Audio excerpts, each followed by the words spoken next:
ప్రతి మహాకావ్యం ఒక చిన్న సంఘటనతో మొదలవుతుంది. మహాభారతం కూడా అలానే. ఈ కథ అన్ని ఘటనలకు మూలం. ఇది వేల సంవత్సరాల క్రితం జరిగిన మహాకావ్యం. ధర్మం, ప్రేమ, ప్రతిజ్ఞ, ప్రతీకారాల సమ్మేళనం మహాభారతం. హస్తినాపుర రాజు శాంతనుడు ఒకరోజు గంగానదీ తీరంలో వేటకు వెళ్లాడు. అక్కడ అతనికి ఒక దివ్య స్త్రీ కనిపించింది. ఆమె గంగాదేవి. ఆ నదిలాగే ప్రశాంతం మరియు లోతైనది. శాంతనుడు ఆమెపై ప్రేమను వ్యక్తం చేశాడు. గంగాదేవి ఒక నిబంధన పెట్టింది. నేను ఏం చేసినా నన్ను ఆపకూడదు మరియు ప్రశ్నించకూడదు. ప్రేమలో పడిన శాంతనుడు ఆ మాటకు ఒప్పుకున్నాడు. వివాహం తరువాత పుట్టిన ప్రతి శిశువును గంగాదేవి గంగలో వదిలేసేది.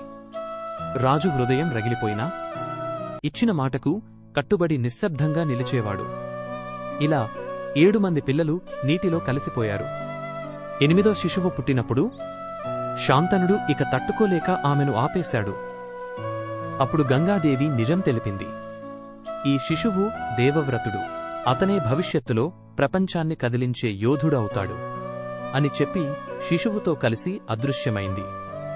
ఇచ్చిన మాట గొప్పది, కాని ఆలోచించకుండా ఇచ్చిన మాట జీవితాన్ని శోధిస్తుంది. ప్రేమ, వివేకం కూడి ఉంటే శాంతి చేకూరుతుంది. నెక్స్ట్ ఎపిసోడ్ కోసం వేచి ఉండండి.